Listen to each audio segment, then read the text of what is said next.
पुराने नियम और नए नियम में कुछ वर्षों का समय रखा गया है। जब आप ध्यान से पढ़ेंगे तो आपको बहुत गहरी बात समझ में आएगी। लेकिन मैं सिर्फ आपको यह बताना चाहता हूं कि परमेश्वर ने अपने बच्चों से जो वायदा किया है, जो वाचाएं बांधी हैं, परमेश्वर ने कभी अपने बच्चों को अकेला नहीं छोड़ा। लेकिन इंसान ने हमेशा गलतियां करता आया है, इजरायली लोग भी, और वो गलतियां करते करते, पाप करते करते परमेश्वर से विमुख होकर, परमेश्वर से दूरियां बनाकर अपने और परमेश्वर के बीच में बहुत बड़ा गैप खड़ा कर दिया और परमेश्वर ने अपने आप को कठोर किया। लेकिन कठोर भी किया, लेकिन दया भी दिखाई। आज भी मैं पवित्र आत्मा की अगुवाई के द्वारा आपका ध्यान इसी बात पर केंद्रित करना चाहता हूं कि अभी कुछ समय पहले आपने एक महामारी को देखा होगा और उसे बहुत सारे लोग भूल गए हैं, जिसका नाम कोरोना। कुछ याद आ रहा है?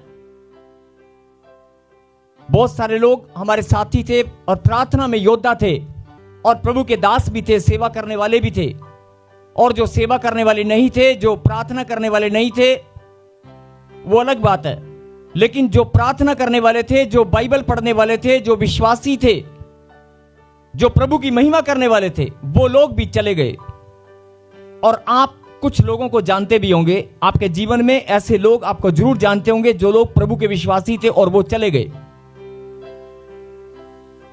मैं सिर्फ आपका ध्यान इस बात पर केंद्रित करना चाहता हूं कि अगर परमेश्वर ने कुछ महीनों के लिए अपना हृदय कठोर किया और मंदिरों पर ताले जड़ दिए,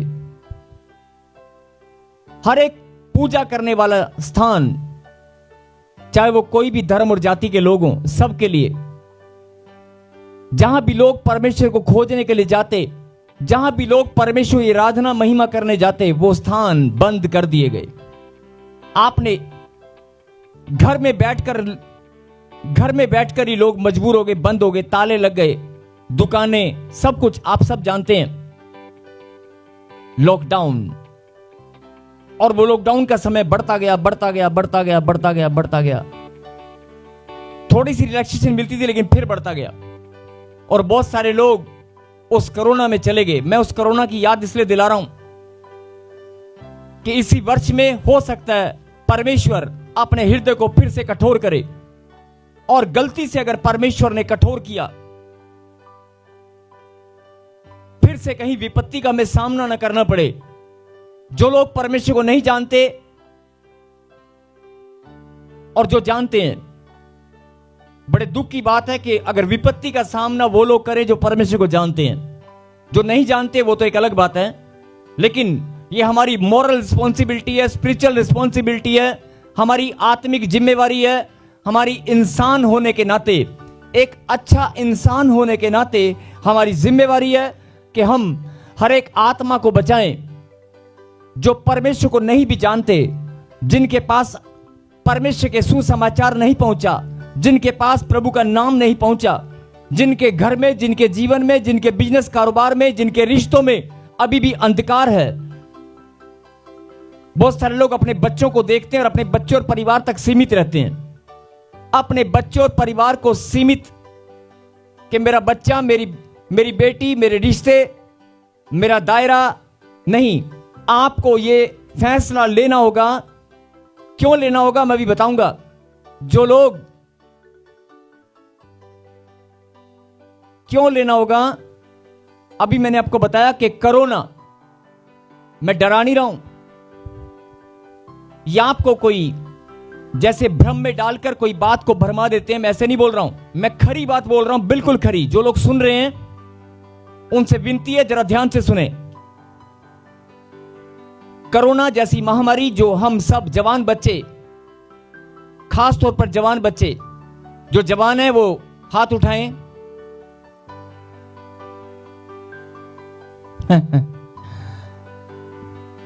जिसके पास खुदा का कलाम है, जिसके अंदर खुदा का कलाम है, वो कभी बूढ़ा नहीं होता, वो जवान ही रहता है। हम सब जवान हैं, बोलो आमीन। फिर सुने ध्यान से, जिन्होंने कोरोना काल में विपत्ति को देखा, परमेश्वर आपको याद दिलाना चाहते हैं कि कहीं फिर से कोई विपत्ति आपके जीवन में आप उसका सामना न करें। आपकी नैतिक जिम्मेवारी, मॉरल रिस्पॉन्सिबिलिटी, स्पिरिचुअल रिस्पॉन्सिबिलिटी और इंसान होने के नाते हमारा फर्ज है कि हम अपने परिवार के लिए भी प्रार्थना करें और अपने रिश्तों के लिए, अपने बिजनेस कारोबार के लिए तो करनी है, लेकिन उन लोगों के लिए भी करनी है जो हमारे पड़ोस में, जो हमारे रिश्ते नहीं है, जो अनजान लोग हैं, उनके लिए हमें प्रार्थना करना और उन घरों में सुसमाचार पहुंचाना बहुत जरूरी है। ये परमेश्वर की इच्छा है और परमेश्वर चाहते हैं कि आप अपने कदमों को निकालें और आप आगे आएं। बोलो आमीन। आमीन। क्यों आगे आएं? क्योंकि आप चुने गए हैं। आप लाखों करोड़ों की भीड़ में से चुने गए हैं। परमेश्वर ने आपको चुना है। लेकिन अगर आप अपने परिवार के लिए प्रार्थना करते हैं, मेरा बेटा, मेरी बेटी, मेरा ये, मेरा वो, मेरा वो, मेरा वो, कोई बात नहीं, परमेश्वर जो आप प्रार्थना करते हैं वो तो आपको उत्तर मिलेगा। लेकिन अगर आप बढ़ती को देखना चाहते हैं, लेकिन अगर आप जल्दी से शीघ्रता से अपनी ब्लेसिंग को अपने घर में, अपने जीवन में पाना चाहते हैं, रुके हुए काम जो 10 साल 15 साल से नहीं हुए, उन कामों को अपने जीवन में जल्दी से देखना चाहते हो, तो ये भविष्यवाणी है। और मुझे पवित्र आत्मा ने कहा कि तू जा और भविष्यवाणी कर कि जो सुसमाचार सुनाएगा वो धनी हो जाएगा। आमीन। शारीरिक, मानसिक, आत्मिक, हर प्रकार से, सांसारिक हर प्रकार से धनी होगा। बोलो आमीन। आमीन। और ये समय है सुसमाचार सुनाने का। बोलो आमीन। आमीन। इसलिए शर्म छोड़ दें, शर्माना बंद करें, ज्यादा से ज्यादा लोगों को सुसमाचार सुनाने का फैसला करें। और जब आप करके देखना, जब तक आप प्रभु के घर में दोबारा नहीं आते, आप सिर्फ 1 या 2 लोगों को सुसमाचार सुनाना, आप ट्राई करके देखना, सिर्फ कोशिश करके देखना। और अगर आप नहीं सुना सकते तो फोन पे सुना देना, व्हाट्सएप पे मैसेज भेज देना, प्रॉफिट बजिंदर सिंह मिनिस्ट्री का लिंक सेंड कर देना और उसको कॉल कर देना, थोड़ा सा प्रभु के बारे में जरूर बता देना, या जितना भी हो सके आप बताना। जैसे भी हो आप कोशिश करके देखना। इस हफ्ते में हर एक जन से मैं विनती करता हूं कि आप 1 या 2, ज्यादा नहीं, छोटे बच्चे, बड़े बच्चे, बुजुर्ग, भाई बहन, माता पिता, सब, आप ये मत देखें मेरी फैमिली में कोई बीमार है, आप ये मत देखें कि मेरे पास बच्चा नहीं है, आप ये मत देखें मेरा मकान नहीं है, लोग क्या कहेंगे। आप ये मत सोचें कि लोग क्या कहेंगे, कि तू खुद तो चंगा नहीं है, तेरे पास खुद तो आशीष नहीं है। आप भूल जाएं इस बात को, सिर्फ कोशिश करके देखना है। जो लोग बोलते हैं मिरेकल मनी नहीं होती, जो लोग बोलते हैं मिरेकल नहीं होते, आपके जीवन में मिरेकल सबसे पहले होगा। आमीन। और आपके जीवन में मिरेकल सबसे पहले होगा। जो रुके हुए काम है, जो रुके हुए काम है, आपकी गवाहियां आप सबसे पहले यहां पर खड़े होंगे। बोलो आमीन। आमीन। और क्योंकि विपत्ति किसी भी रूप में, महामारी के रूप में या किसी भी रूप में कैसे आने वाली मैं नहीं जानता, लेकिन एक संकेत, एक चिन्ह हो सकता है परमेश्वर दिखाएं। लेकिन मैं कोई भविष्यवाणी नहीं कर रहा हूं, लेकिन मैं आपको एक साइन दे रहा हूं कि हो सकता है कि आने वाले 3 महीने के बाद या 4 महीने के बाद, इसी वर्ष में फिर से हम कोई विपत्ति का सामना करें। कुछ भी हो सकता है। परमेश्वर अपने बच्चों को तैयार करना चाहते हैं। परमेश्वर अपने बच्चों को तैयार करना चाहते हैं। आपको परमेश्वर ने, कई लोग बोलते हैं मुझे चुना है ब्लेसिंग के लिए, गवर्नमेंट जॉब के लिए, वीजा के लिए। अरे वीजा के लिए अगर तुझे चुना है, नौकरी के लिए तुझे चुना है, बच्चे पैदा करने के लिए चुना है, शादी के लिए चुना है कि मेरी शादी नहीं हो पा रही, मेरा घर नहीं बन पा रहा, तो जो लोग प्रभु को नहीं जानते, वीजा उनका भी लगता है, शादियां उनकी भी होती हैं, बच्चे पैदा वो भी करते हैं, परिवार उनका भी होता है, उनमें और आप में फर्क क्या है? बोलो हालेलुया। हालेलुया। फिर से बोले हालेलुया। हालेलुया। जिनके पास संतान नहीं है, जिनको लगता है मेरा कोई श्राप पीढ़ी दर पीढ़ी हमारा पीछा कर रहा है, उनके लिए ये स्पेशल भविष्यवाणी है जिनके लंबे समय से रुके हुए काम आप सुसमाचार सुनाने का फैसला करें। और ये प्रभु ने मेरे हृदय में बोझ डाला तो मैंने आपके सामने बात रखी है। और क्यों रखी है अभी आगे आपको पता चलेगा। अभी हम चलते हैं वचन में, दया की प्रतिज्ञा कि मलाकी की किताब आखिरी अध्याय बाइबल में, लेकिन उसके बाद कितने वर्षों तक, कितने लंबे समय तक परमेश्वर ने इंसान की, इजरायलियों की सुधि नहीं ली, लेकिन फिर परमेश्वर ने फिर से दया दिखाई। लेकिन अब तो परमेश्वर अपने दिल के दरवाजे खोल रखे हैं। इस घड़ी, इस समय परमेश्वर ने अपने दिल के दरवाजे खोल रखे हैं। यस आमीन। अभी वो दया करने वाला परमेश्वर है। वो आपको हंसता हुआ, मुस्कुराता हुआ, बढ़ता हुआ देखना चाहता है। मेरे पीछे बोलो, बढ़ता हुआ, बढ़ता हुआ, बढ़ता हुआ, बढ़ता हुआ, मुस्कुराता हुआ, मुस्कुराता हुआ, आनंद के साथ आनंद के साथ देखना चाहता है। कहें आमीन। आमीन। ये उसकी इच्छा है। बोलो आमीन। आमीन। पढ़ेंगे 3:17। सेनाओं का यहोवा यह कहता है, सेनाओं का यहोवा यह कहता है, जो दिन मैंने ठहराया है, जो दिन मैंने ठहराया है, उस दिन वह लोग मेरे वर्ण, मेरे निज भाग ठहरेंगे।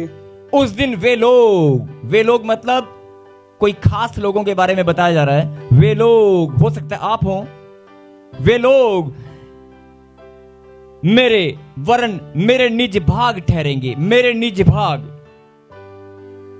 ठहरेंगे। आगे, और मैं उनसे ऐसी कोमलता करूंगा जैसे कोई अपनी सेवा करने वाले पुत्र से करे।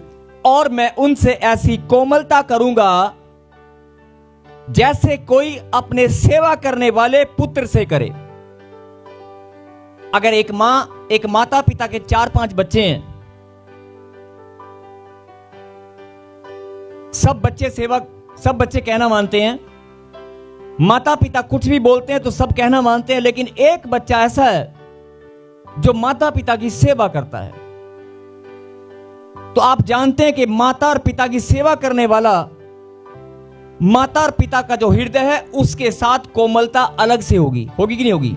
माता और पिता का व्यवहार, बोल बाणी उस सेवा करने वाले बच्चे से कुछ अलग होगा कि नहीं होगा? आप समझते हैं इस बात को कि अगर कोई सेवा करता है 2-3 बच्चों में से, कहना सारे मानते हैं, लेकिन एक ज्यादा सेवा करता है, 2 ड्यूटी पे जाते हैं, एक सेवा करता है, सेवा करने वाले से माता पिता का व्यवहार, बोल बाणी और प्रेम कुछ अलग होगा कि नहीं? यही बात परमेश्वर आपको समझाना चाहते हैं कि सेनाओं का यहोवा यह कहता है, जो दिन मैंने ठहराया है उस दिन वे लोग मेरे वरन मेरे निज भाग ठहरेंगे। मेरे निज भाग समझते हो? मेरा निज भाग, मेरा अपना हिस्सा, मेरे शरीर का हिस्सा, मेरा अपना खुद का टुकड़ा, मेरा निज भाग। बोलो हालेलुया। हालेलुया। मेरा अपना निज भाग ठहरेंगे और मैं उनसे ऐसी कोमलता करूंगा जैसी कोई अपने सेवा करने वाले पुत्र से करे। मतलब कोई दिन परमेश्वर ने ठहरा रखा है, आपका ध्यान परमेश्वर उस ओर लेकर जाना चाहते हैं कि उस समय में मैं सेवा करने वाले जो बच्चे हैं वो अलग होंगे और उन पर ऐसी कोमलता करूंगा जैसे सेवा करने वाले। कोमलता समझते हो? मतलब परमेश्वर का दिल आपके लिए और ज्यादा खुल जाएगा। आमीन। अब ये कौन से दिन की बात हो रही है और क्या बात हो रही है, जरा आगे चलें। तब तुम फिरकर धर्मी और दुष्ट का भेद, अर्थात जो परमेश्वर की सेवा करता है और जो उसकी सेवा नहीं करता, उन दोनों का भेद पहचान सकोगे। बोल हालेलुया। हालेलुया। तब तुम फिरकर धर्मी और दुष्ट का भेद, अर्थात परमेश्वर की सेवा करता है, जो परमेश्वर की सेवा करता है और जो उसकी सेवा नहीं करता। मेरे पीछे बोलो, जो परमेश्वर की सेवा करता है, सेवा करता नहीं, जो परमेश्वर की सेवा करता है। पीछे वाले नहीं बोल रहे हैं, सब बोलेंगे, जो परमेश्वर की सेवा करता है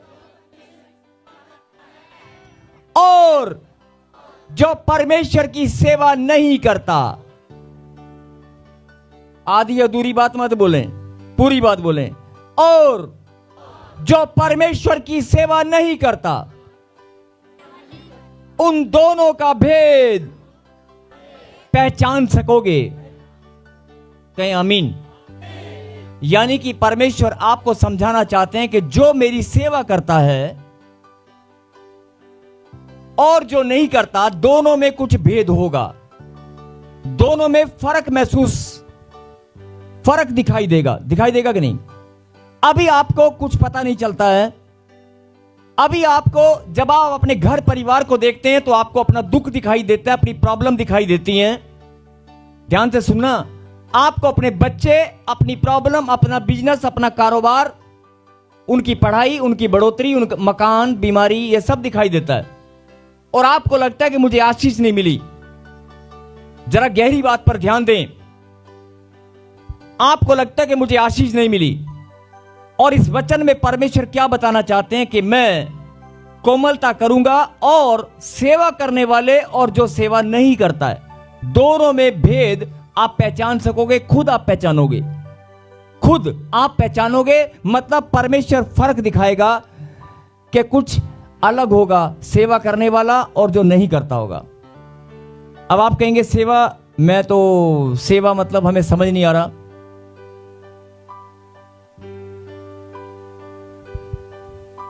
आपका ध्यान अपनी प्रॉब्लम, अपनी समस्याओं की ओर जाता है। यह इंसान का स्वभाव है, यह इंसान का स्वभाव है। आपकी प्रॉब्लम आपके दिमाग में जब घूमती है तो आप चिंता में चले जाते हैं, और यह स्वभाव हर एक इंसान का है। लेकिन आप परमेश्वर की बात को सुने और समझें। परमेश्वर चाहते हैं कि आप प्रार्थना करने में, अपना विश्वास रखने में इतना ज्यादा मजबूत बन जाएं कि वो प्रॉब्लम, वो समस्याएं आपके दिमाग में घूमने ना पाएं। सबको जय मसीह की। मैं जतिन बब्बर और आप देख रहे हैं मसीह परिवार चैनल। जैसे कि आप सब जानते हैं कि मैं इस चैनल पे प्रभु के अलग अलग दासों की वीडियोस डालता हूं। तो अगर आपको हमारा चैनल अच्छा लगता है तो आप इस चैनल को ज़्यादा से ज़्यादा सब्सक्राइब जरूर करें, ताकि आप प्रभु के वचन को सुन सके। वीडियोस को ज़्यादा से ज़्यादा शेयर करें, ताकि जिन लोगों तक वचन नहीं पहुंचा उन तक भी वचन पहुंच सके। सबको जय मसीह की। एक बार मैं आपसे दोबारा कहूँगा कि इस चैनल को सब्सक्राइब जरूर करें और वीडियोस को ज़्यादा से ज़्यादा शेयर करें। जय मसीह की।